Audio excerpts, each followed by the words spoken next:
Good morning, guys. It's Sandra, TTC 45. This is actually the third time I've tried to record this video. Every time I keep getting somewhere in the depth of what this video is about, my phone keep ringing. I mean, people are picking the wrong time to be calling me, so I have to keep starting over because I can't even remember what I said when it stopped. But anyway, I am calling with an update. I am on my way to the OB to get my colposcopy done, as I mentioned to you guys in the last video. And for those of you who don't know what a colposcopy is, it is a biopsy of the cervical area as well as the uterus sometime. And it just checked to see if there's any type of cancer growth in there. As you know, I had an abnormal pap smear, which for me is not unusual because I used to have abnormal pap smears all the time when I was in my younger 20s and younger 30s, but I have not had an abnormal pap smear since I was in my younger 30s. So the only difference between this time and those times is that I have some other signs of cervical cancer as well, and most of that is pretty much the same signs of perimenopause, which is premenopause, which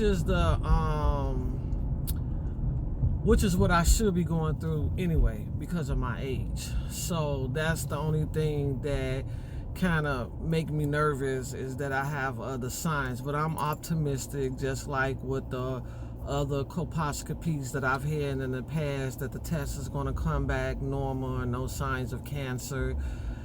But I also want to make sure that in addition to doing this colposcopy, that my OB also do other tests to make sure nothing else is going on.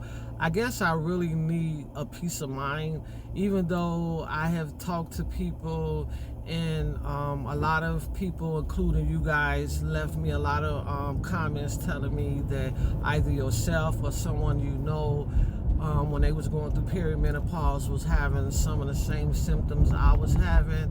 And so that kind of made me feel a lot better about going to this appointment and not being nervous of what the outcome is going to be. I'm not nervous about doing a test because I've done a test before. Even though I know the test is very uncomfortable to do, it is very important to do it to rule out the inevitable, of course. But I need to know if there's any other things going on in my uterus that should not be going on, even though I am perimenopausal, and some of the issues that I'm having is normal for a perimenopausal woman. I just need to rule out other things to give me a peace of mind. So I plan to get up in here and convince my OB to do further testing, whether it be a ultrasound or even an MRI. I rather prefer MRI, even though I can't stand MRI because I'm claustrophobic, and even the open MRIs don't make me at ease.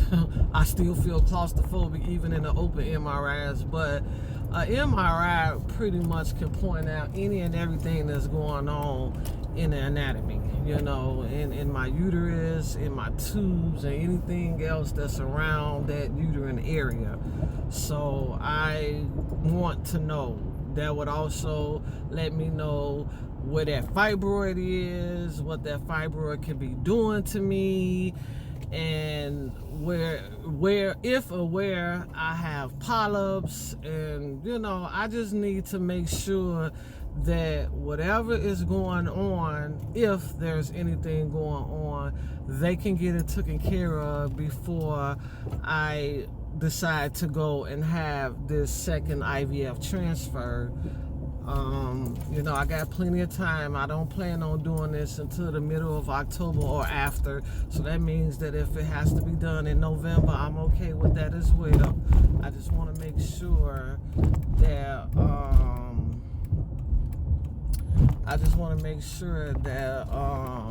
everything is all clear and it's a go. So yeah, I'm on my way in here, And once I get out of here, I'll let you know how that go and let you know what me and OB discussed. Talk to you soon. Okay guys, I am prepped and getting ready for my colposcopy. I decided that I was going to video a little bit of the conversation I have with the doctor, just so you guys can hear the type of nonchalant OB I have. But take a look at this room.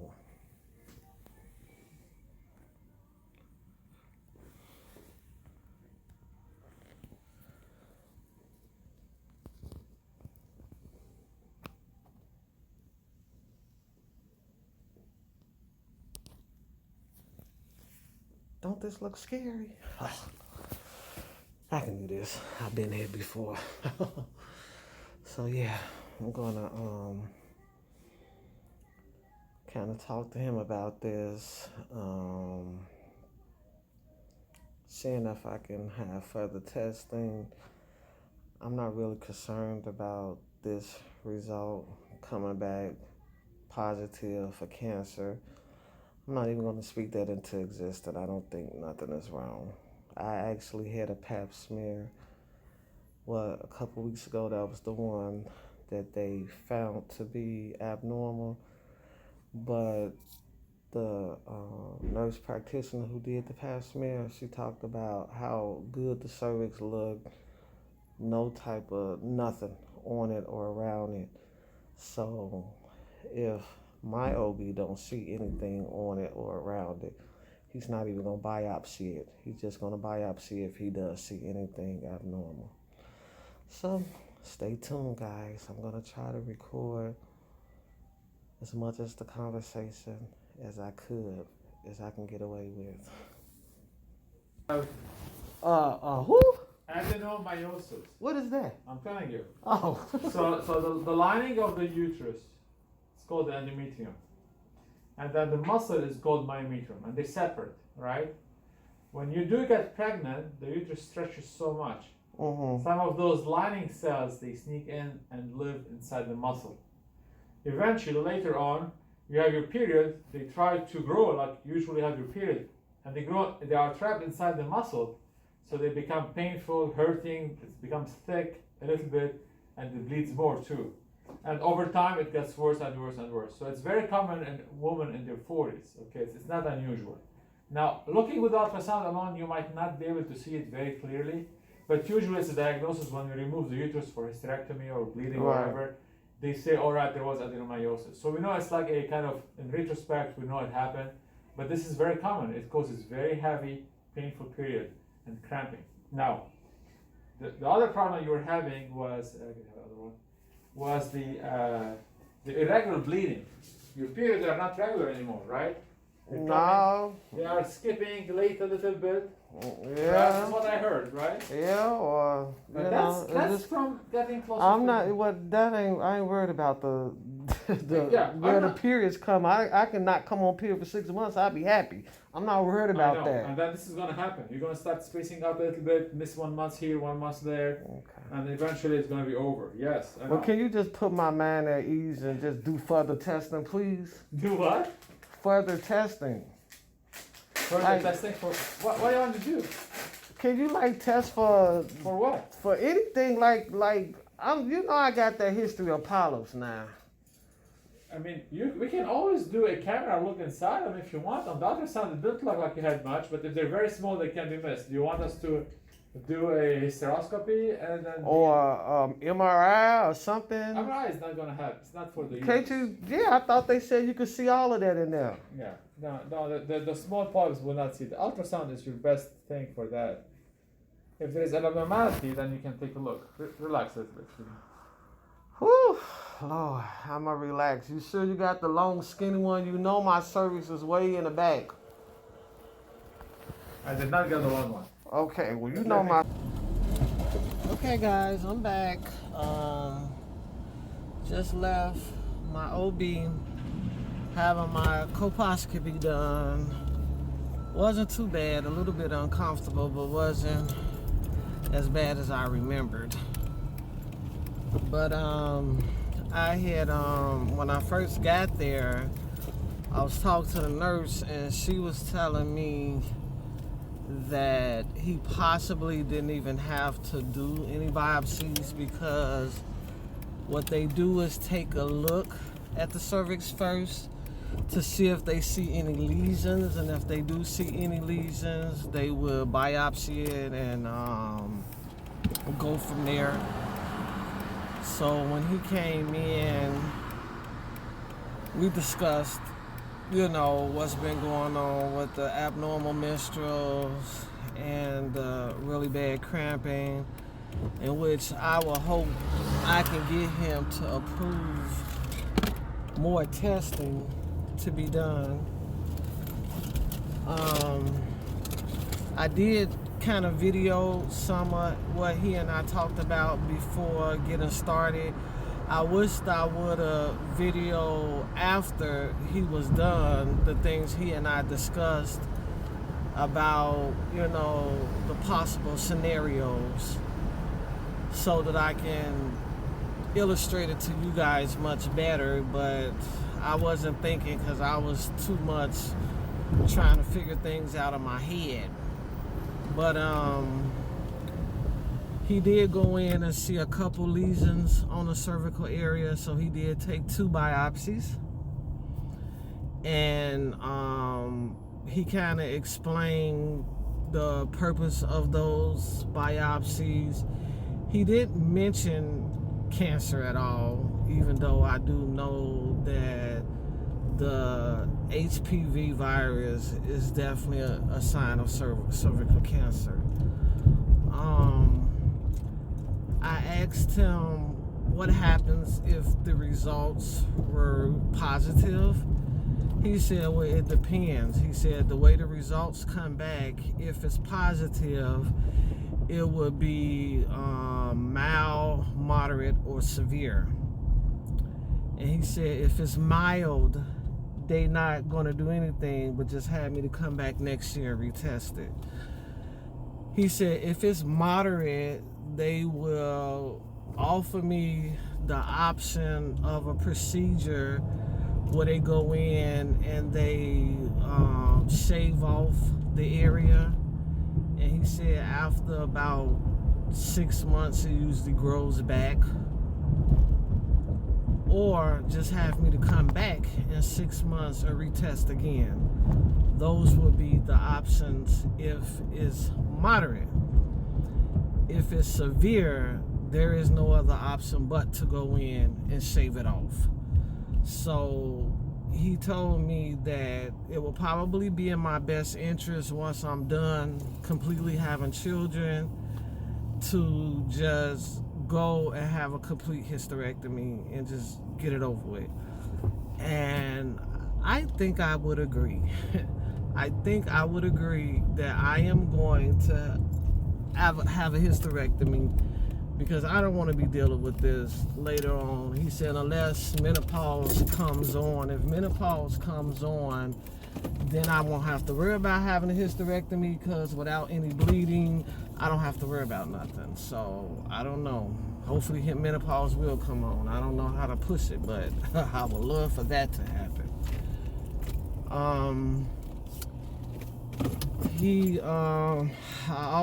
I didn't, but I had the nurse to talk to him to see if, because at first when I first got there, she had asked me did I get everything that I needed for the RE to get started on the fertility. I told her no. I actually kind of just put it on pause once they called me and told me that I had an abnormal pap smear. I told her that I contacted the clinic and asked them, what happens if I have an abnormal pap smear, and the clinic told me that they can continue the treatment as long as I get a medical clearance from the doctor saying that it's okay for me to continue treatment. And so she's like, oh, okay, well, that'll be no problem. We don't usually stuff like this. We don't stop you from having a baby because of things like this. So that shouldn't be a problem. We can go and we can type that up today and give that to you. So I'm all excited about her, you know, typing it up, giving it to me. I'm like, okay, cool. But then after the doctor did the procedure, she went and asked the doctor about the letter, and the doctor said no. He said he's not going to give me a medical clearance until after he has received the pathology results back and he know what is the next step. He said as long as everything is either negative or mild, he will give me the letter. But if it's not, then they have to work on treatment before he can clear me to go. So now I just gotta wait for that. He said it only take a couple days. I should have the results back by Friday, and I think I'm going to hold this video out until then, so you guys will know at the same time of this video that the results, what the results were, and what's going to be my next step as far as treatment, and what's going to be my next step as far as fertility treatment. So but yeah, I'm going to attach now the copy of the video I made when I first got started with the OB, when I first got in there. But again, I wished I could have videoed what he was talking about afterwards, and then you guys will get a better understanding. Some of you probably already understand because you guys are in the medical field or worked with women or have gone through this yourself or what have you. But I just still ask you guys to continue to pray for me one way or another. I'm going to pray that everything is going to be okay. I've been through this before. I have been biopsied before. And I've only had to come back the next year to be retested. And usually when I go back the next year, it's fine. It usually clear up on its own, because when it's mild, it can clear up on its own. So, but, you know, as you get older, things are different. So we'll see. You know, I don't really think that it's severe. I really think that whatever it is mild, and I don't even want it to be moderate, but you know, if anything, it's mild. But I'm praying it's nothing. I'm praying that it's just totally negative. So yeah, guys, I'm going to end this right here, let you guys hear what the doctors have to say. After that video, I am going to attach the results. They're supposed to call me Friday and give me the results. Okay? Talk to you guys then. Bye. Hey guys, good morning. So it's been almost a week since I've had my biopsy, and I have yet to hear from the doctor, and I'm getting nervous. I was supposed to hear from the doctor on Friday, and when Friday came and went, and Monday came and went, and Tuesday came and went, I'm like, okay, it's been a week and I ain't heard nothing from them. Let me call them just in case maybe it was negative and they just ain't got around to calling me, because usually when something is positive, they call you right away. When it's negative, they ain't in a rush to call you. I just needed to put my mind at ease, because I have been thinking about this biopsy a lot. Not to mention, I can't stay away from Dr. Google, and this is putting a lot of stress on me, on top of family issues that I'm going through at home that I just wish not to discuss at this point. And my blood pressure is just out of whack. I just need some type of peace of mind. I'm having this glare, I can barely see myself. So I just need some type of peace of mind to let me know that everything is going to be okay. I don't have to worry about anything. But of course, I'm being impatient, which that's one of the things I need to learn how to do, is to be patient. You know, the Bible said, peace be still. know that I am God and I'm always with you. I have to learn how to trust in the Lord and stop trying to be my own doctor and my own researcher and let the enemy come in my mind and have all these negative thoughts going through my mind. So, but yeah, I did give the office a call just to see if the results came back somehow. And they just hadn't got around to me. And Lord Jesus, I just wished I had not called them. I wished I just would have waited until the results got back and wait for them to call me, because I might be putting extra stress on myself that's not even necessary, and it's unneeded stress. You know, this is what we do to ourselves. The Bible said the Lord would not put more on us than we can bear, but sometimes we just put more on ourselves because we just do the most. And but yeah, I called to check, and the nurse went and she looked up the status, and she said that it was still pending because they had to do further testing on a biopsy. And that concerned me because, as I explained, I can't stay off of Dr. Google. And when I was going to Google regarding this type of situation, you know, I wanted to know if there was possibilities that biopsies can come back normal, negative, or, you know, just at a point where I don't have to be concerned about nothing. And from what I read, when there's a concern, they have to do further testing to rule out that concern. And so now my mind is everywhere, trying to figure out why are they doing further testing. Because if the test was negative, there was no need to test further. The doctor had already explained to me how the stages go.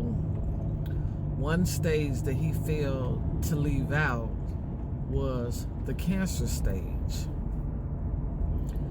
And with the cancer stage, that's one of the testings they have to test further.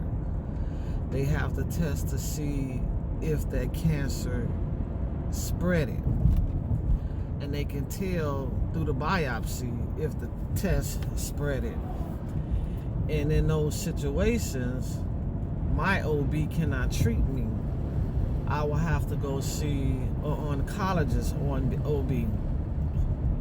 But even if it is cancer, and we're not speaking that into existence, but even if it is something horrible, as long as it has not spread it, my doctor can treat it. And I don't have to go through an oncologist for the treatment. The treatment would depend on the severity, of course, and I've explained that earlier on in this video. So right now, I just got my fingers crossed, you know, expecting the worst but praying for the best, because at this point, it's not even about whether or not I'll be able to give my baby a sibling more close to her age. It's now more about my personal health. You know, is this something that I am going to survive through and I don't have to worry about anything? So I do plan on continuing on with this video once I get the actual official results. I just wanted to jump on here and kind of give you an update as I received it. So the waiting continues. Talk to you later, ladies. Bye. Hey guys, it's me, Sandra, TTC 45. So the results are in. I am going to let you know what the results were. I'm not going to go into details about the results in this video, because I don't want to make this video longer than I've already made it, I've decided that I'm going to talk about the results more in details in a separate video. So I got a call back yesterday from the OBGYN, and basically he stated that he had good and bad news for me. The good news was that the lesions that he found on my cervix were not that of cervical cancer. There was no signs of cervical cancer found from the biopsy that he did during the colposcopy. I don't know why I keep saying colonoscopy, but the colposcopy is what it's called.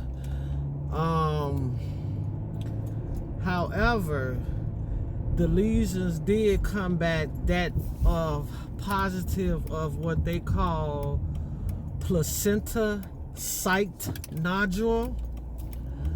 Again, I'm not going to really get into details about what that result means, because I'm going to explain more about that result when I create the next video.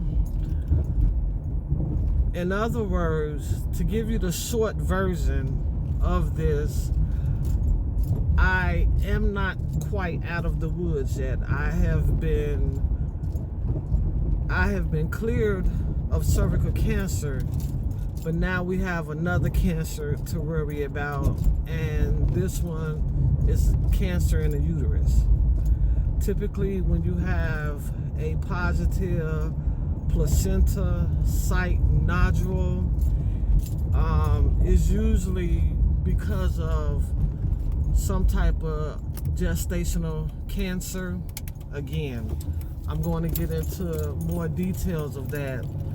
However, all placenta nodules does not result into cancer. So it's not like you do that test, you get a positive result, and all of a sudden you got cancer. No, there is more testing and treatment that needs to be done to determine that. So I am going in for a surgery later this month to have some tissues removed from my uterine to be sent in for more diagnosis. I'm a little bit upset about this whole ordeal, and again, when I make that new video, you'll understand why I'm upset about it, because I just went from being worried about one thing to being worried about another. This has definitely delayed me trying to have another kid, and possibly even stopping me from having another child. So we don't know. But I didn't want to keep you guys waiting. If you want to go find out more about placenta site nodule before I go and update a new video, and you'll kind of get an understanding as I'm explaining, you can go ahead and do so. But for now, I just ask that you guys just pray for me. That's all I ask. I am going through a lot. I'm going through family issues. I'm going through issues with my health. I'm going through a lot right now, and I'm just requesting your prayers and praying for a positive outcome with all of this. Also praying for my health to return to normal, you know, because I already had health issues. I don't need any more added. So, but yeah, it's called a placenta, just like the placenta inside of you. And there's not a lot of information out there on it, because it is a very, very rare condition, and it's definitely related to anything that has to do with pregnancy, whether it be having a baby, aborting a baby, miscarrying a baby, even what do you call that? Hysterectomies. So this is one type of cancer that is formed as a result of having a baby. And I didn't know anything about this until I got the results. And like I said, I just got something else now to be worried about, and it's just overwhelming. I just ask you guys to pray for me, and I'll be back with an update. I'm gonna try to see if I can get somebody to help me. I'm not really tech savvy with, you know, doing a video that have slides that I can kind of show you everything in full detail while I'm explaining it to you. But I'm going to find out if I can find somebody that can help me, and then once I get it taken care of, I'll let you guys know, because I'll update it. So you may want to set your notification bell. Look out for that video. I hope to have that video up no later than next week. So set your notification bell. And in the meantime, if any of you ladies have ever been diagnosed with that, please drop me a comment and give me some type of words of encouragement to set my mind at ease. I joined a group on Facebook of females that's going through what I'm going through, and none of them was able to give me words of encouragement because of what they've gone through already. So I need to find somebody that can help me go through this. If you can't do anything else, just pray for me. If you don't know how to pray, put my name down in a prayer book. That's all I ask. I love you ladies, and I'll be chatting with you guys soon. Bye.